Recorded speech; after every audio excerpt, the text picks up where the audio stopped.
Jika saya dalam keadaan sulit, sempit, tertekan, saya tidak mengharapkan menunggu jembar, menunggu keluasan. Dan ketika dia sakit, dia tidak mengharapkan sehat. Kalau dia misalkan kepanasan, cuaca panas, dia tidak mengharapkan berteduh atau Melawan nafsu supaya tidak maksiat itu sudah luar biasa. Supaya lupa guyon sama temannya semalaman sampai subuh. Gejlok-gejlokan ngenang zaman miskin, zaman kuliah nggak jelas, zaman apa. Melihatnya jangan takut tahajud. Seperti ini meninggalkan tahajud, tapi meninggalnya ini talkul muharramat. Jadi kayak apa hebatnya? Sehingga Imam Ghazali punya riwayat yang agak unik. Hatta takuna ibadatu akhiri hadil ummah iku an-naum. Sehingga suatu saat ibadah terbaik umat ini itu tidur. Sungguh-sungguh Allah sangat ridho ketika seorang hamba itu makan. Makan ketika sesuap nasi dia muji Allah, ketika minum seteguk nasi dia muji Allah. Allah Subhanahu wa taala menciptakan kebaikan dan kejelekan. Bahagia sekali orang yang diciptakan oleh Allah baik dan melakukan kebaikan ala yadaihi. Dan celaka orang yang diciptakan oleh Allah jelek dan dia melakukan kejelekan. Ya, ala yadaihi, dan dia sendiri yang melakukan kejelekan itu. Ada yang lebih celaka, ya, wailun summa wailun, udah celaka lagi. Orang yang bertanya, kenapa sih Allah menciptakan kejelekan? Bagaimana sih Allah menciptakan kejelekan? Atau kenapa sih Allah menciptakan kebaikan? Bagaimana sih Allah menciptakan kejelekan? Protes. Nah ini yang lebih bahaya. Jadi hal jazaul ihsan ilal ihsan.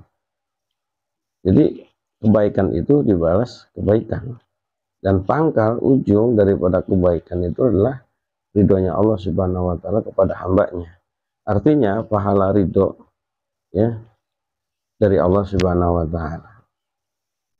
Ketika orang dalam sholat musyahadah, menyaksikan, yang menyaksikan Allah, menyaksikan keagungan Allah lebih besar daripada sholatnya itu sendiri. Dan keridhaan Allah memiliki surga, yang mempunyai surga itu lebih tinggi daripada surganya itu sendiri. Makanya di zaman Bani Israel itu ada suatu abid, orang ahli ibadah, dia beribadah puluhan tahun, dia bermimpi itu di impiannya dia akan berteman dengan seorang perempuan di surga nanti. Dia bertanya dong, menanyakan itu perempuan tinggalnya di mana. Begitu ketemu dia bertamu ke situ selama 3 hari. Ya nggak tahu 3 harinya itu nginep di mana. Istrinya menyelidiki itu perempuan kok bisa berteman dengan saya di surga dalam impiannya itu. Akhirnya maksud 3 hari itu meneliti dia pekerjaannya apa. Pas si Abid itu sholat ibadah seperti biasanya, dia si perempuannya malah tidur, ya, siang nggak puasa. Kalau si ahli ibadah ini puasa, siang puasa, malamnya ibadah. Si perempuan itu biasa aja amalannya, siang nggak puasa, malamnya tidur seperti biasa, nggak ada yang aneh. Pas ditanya si Abid, saya liatin, nggak ada yang aneh dari kamu itu, saya liatin pekerjaan kamu. Memang kenapa? Enggak, dia ceritakan begini. Memang kata si perempuan tadi, saya nggak ada yang aneh. Cuman satu yang kamu belum ketahui. Apa itu? Dia jelaskan. Jika saya dalam keadaan sulit, sempit, dalam keadaan tertekan, saya tidak mengharapkan menunggu keluasan, menunggu keenakan. Enggak. Ya udah apa adanya aja saya terima. Oh dikasihnya kayak gitu ya udah diterima. Jadi masa-masa sulit ini dia tidak mengharapkan nanti akan bahagia, nanti akan sukses, nanti akan bagaimana. Enggak. Dan ketika dia sakit dia tidak mengharapkan sehat. Ya kalau dikasih sehat alhamdulillah, ya. Artinya yang memberikan sehatnya Allah.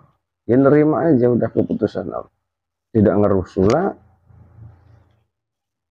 tidak menampakkan apa rasa, tidak terima. Kalau dia misalkan kepanasan, cuaca panas, dia tidak mengharapkan berteduh ataupun ingin berlindung, ingin adem, enggak, dia terima aja. Ya ketika misalkan ketika hujan terus, misalkan sekarang ini ketika hujan terus, ya udah dia tidak mengharapkan musim kemaraunya kapan. Kalau di musim kemarau, dia berada dalam musim kemarau, dia tidak mengharapkan musim hujan. Ya udah, sediterimanya aja.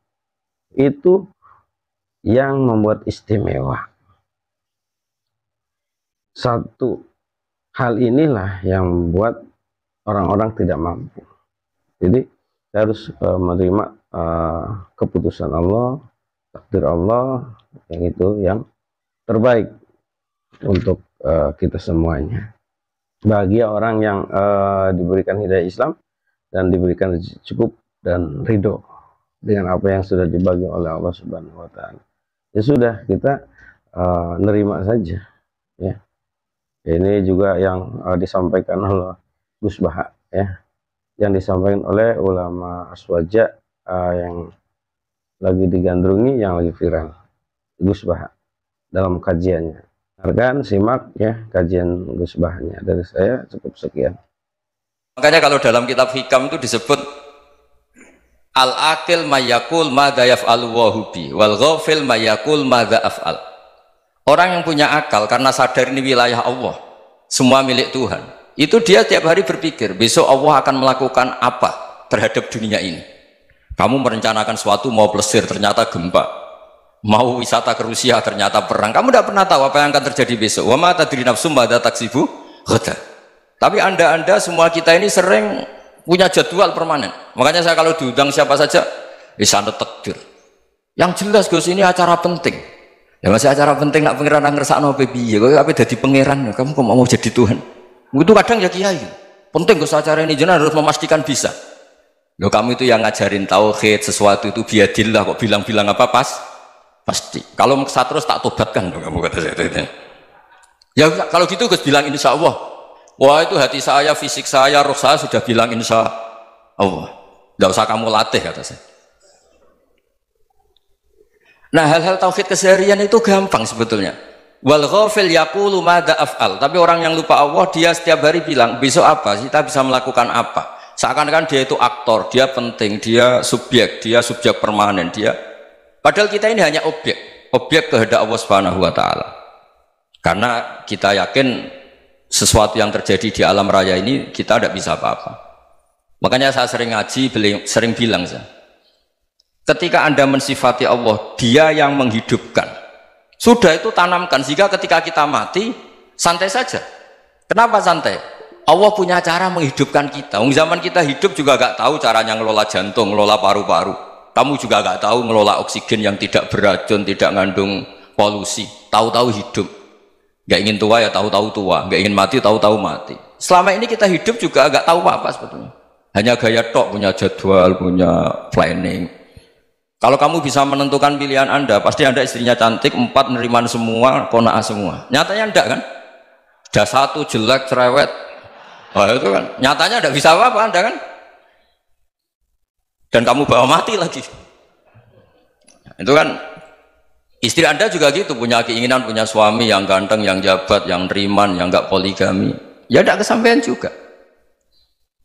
Kalau kita ngitung tingkat kegagalan kita itu gagal terus. Ya kan? Nah, terus ingat Allah, madza yaf'alu wa bi. Orang yang punya akal selalu berpikir Allah itu menghendaki apa terhadap saya. Loh, sama-sama orang melihat orang yang serius, itu kata Anda itu pemikir berat, serius, senang punya tokoh yang merengut karena kamu anggap serius. Tapi sebagian orang menganggap orang yang serius itu wong merengut, wong masam, wong muka kok ditekuk. Jadi sama itu hati ya muqallibal qulub tsabbit qalbi ala dini, karena kita nggak tahu cara berpikir kita tentang orang lain, tentang sekeliling kita.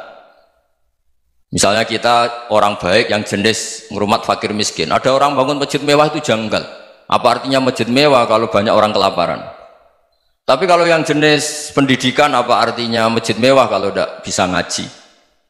Nanti yang jenis infrastruktur, apa artinya ini kalau semuanya punya sudut pandang yang berbeda-beda. Dan Islam mengapresiasi semua kebaikan. Tapi katakan semua kebaikan itu adalah kehendak Allah Subhanahu wa taala. Karena apapun baik Anda itu pakai fasilitas yang diberikan oleh Allah Subhanahu wa taala. Sehingga ini yang disebut kulillah sumadarhum fi khawdihim yal'abun.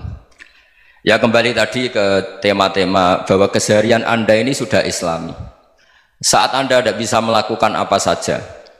Saya sering ada jenazah, biasanya kalau tetangga meninggal saya sering disuruh ngelepas. Saya bilang orang ini baik. Karena sering ngelamun di rumah, sering nganggur di rumah. Ditanya sama anaknya, kenapa Gus nganggur baik? Ya kalau dia nganggur artinya juga agak berbuat sesuatu yang maksiat kan? Ya kan? Orang nganggur di rumahnya ya tidak bunuh orang, tidak maling, tidak korupsi, ya namanya nganggur di rumah. Lah cuma istri cara pandang nganggur gak menghasilkan uang itu. Tapi juga gak menghasilkan kriminal kan? Jadi sebenarnya Islam itu cara, makanya kalau sampai ngaji usul fikih itu ada kitab usul fikih namanya Lubul Usul, itu terkenal sekali di pesantren itu kalau ngapresiasi keseharian itu luar biasa. Izma min mubahin illa wa yatahaqqaqu bihi tarku haramimma, karena keseharian yang mubah saat Anda lakukan itu ada kehebatan yang luar biasa, yaitu meninggalkan haram. Makanya dulu banyak orang-orang alim ketemu temannya itu guyon sampai semalaman.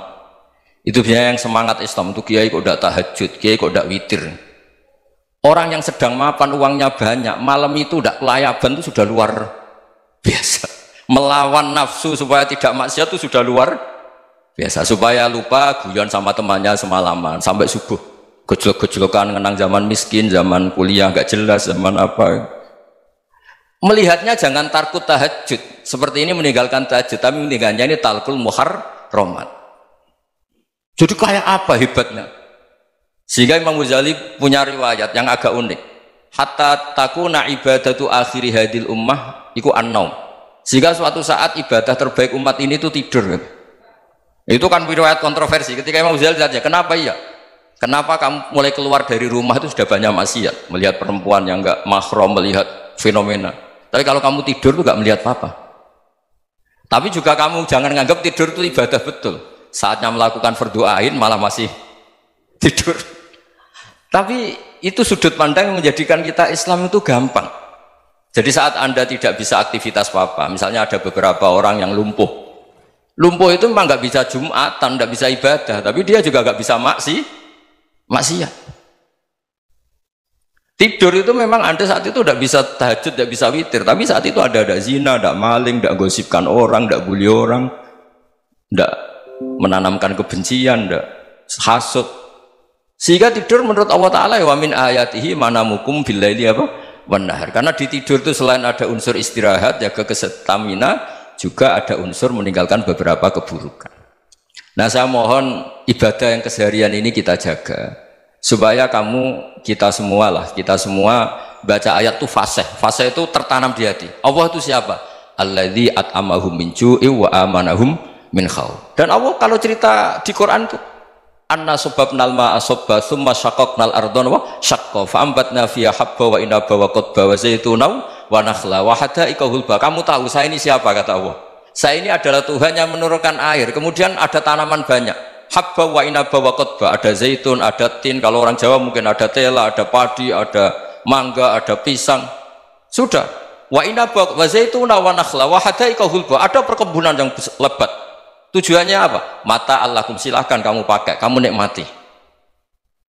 Tapi karena kadang kita ini punya ide-ide besar, tadi untuk syukur saja nunggu punya istri riman, rumah baik, tetangga baik, komunitas baik, semuanya baik baru syukur. Lama-lama nanti ada di surga, syukurnya nunggu surga paling kelas A. Itu sudah ada yang menghuni Rasulullah, kamu nggak boleh di situ. Masa untuk syukur saja? Repotnya Masya Allah. Jadi mohonlah Quran yang kalau Anda hafalkan juz sama itu kan ada ayat-ayat yang kayak tadi. Ya, fal yang dzuril insanu ila ta'ami. Coba lihat apa yang kamu makan ya, dari mana? Dan untuk mempertahankan hidup kamu keseharian. Jadi jangan kira ibadah itu harus membentuk komunitas yang versi Anda. Ibadah itu harus hal yang mulu-mulu. Kesehariannya Anda alami. Loh, ini saya tidak bikin-bikin. Saya ngaji bukan karena berdasar pesanan. Itu ayat yang saya bacakan betul ada ayatnya kan. Fal yang dzuril insanu ila ta'ami. Anna sababnal ma'a sabba thumma syaqaqnal arda syaqqa fa ambasna fiha habba wa inaba wa qadba wa zaituna wa nakhla wa hada'iqa Khulba. Terusannya apa? Mata al lakum, silakan kamu nikmati. Mata itu silakan kamu nikmati. Ya kayak sampean dikasih hidangan ya makan. Ya sudah makan, habis makan ya minum, habis itu ngantuk ya tidur, ya sudah normal-normal saja. Kayak apa indahnya Islam? Tapi Anda mencari Islam yang gimana lagi? Nah itu yang diajarkan guru-guru kita, diajarkan sanad kita sampai Wali Songo, sampai Rasulullah SAW. Bahwa pada akhirnya ada jihad, ada perang. Itu dulu memang perang, bukan membunuh, beda. Dulu kita dijajah Belanda ya perang, dan itu normal karena kita dijajah. Jadi ketika orang lain ingin baik sama kita, wa in ahadum minal musyrikin astajaroka ya fajirhu hatta yasma'a kalam Allah. Kalau mereka ingin baik ya kita baik. Makanya ada istilah musta'man, mu'ahad. Kalau mereka ingin damai, berdampingan dengan kemajmukan ya itu yang lebih baik. Karena memang Islam menghormati proses perdamaian. Wa in janahu lis-salmi ya fajnah lah. Kalau ingin damai ya kita harus damai.